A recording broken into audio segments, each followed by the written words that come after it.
గతంలో ఎన్నడూ లేని విధంగా జమ్మూ కశ్మీర్లో భారీ హిమపాతం చోటు చేసుకుంటోంది. దీంతో ఎక్కడ చూసినా మంచు దుప్పట్లో కొండలు, సరస్సులు, నగరాలు కమ్ముకొని ఉన్నాయి. ఈ క్రమంలో శ్రీనగర్ విమానాశ్రయం పరిధిలో తెల్లవారుజాము నుంచి మరోసారి తేలికపాటి మంచు కురుస్తుండటంతో విమాన రాకపోకలకు అంతరాయం ఏర్పడింది.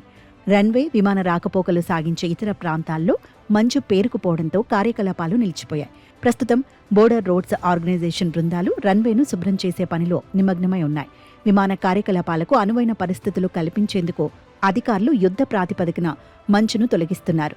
ప్రతికూల వాతావరణ పరిస్థితుల దృష్ట్యా విమానాలు ఆలస్యమయ్యే అవకాశం ఉందని విమానాశ్రయ అధికారులు ప్రయాణికులను హెచ్చరించారు.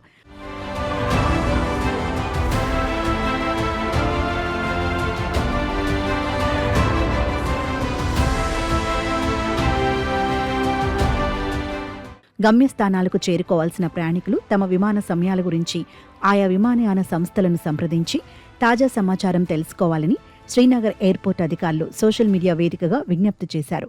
వాతావరణం అనుకూలించిన తర్వాతే విమాన సర్వీసులు సాధారణ స్థితికి చేరుకుంటాయని వారు స్పష్టం చేశారు. 2 రోజుల నుంచి ఈ 2 పశ్చిమ ద్రోణి తుఫాన్లు ఈ ప్రాంతాన్ని సమీపించడంతో వాతావరణంలో మార్పులు వచ్చాయి. ప్రస్తుతం అక్కడ 2 డిగ్రీల ఉష్ణోగ్రతలు నమోదవుతున్నాయి. రాబోయే కొద్ది రోజుల్లో గుల్మార్గ్, పహల్గాం, అనంతనాగ్, కుల్గాం, పోషియన్ మరియు సోన్మార్గ్ లాంటి ప్రాంతాలలో తేలికపాటి నుండి భారీ హిమపాతం కురిసే అవకాశముందని వాతావరణ నిపుణులు చెబుతున్నారు. దిగువ లోయలలో కూడా మోస్తారు వర్షాలు కురిసే అవకాశం ఉందని చెబుతున్నారు.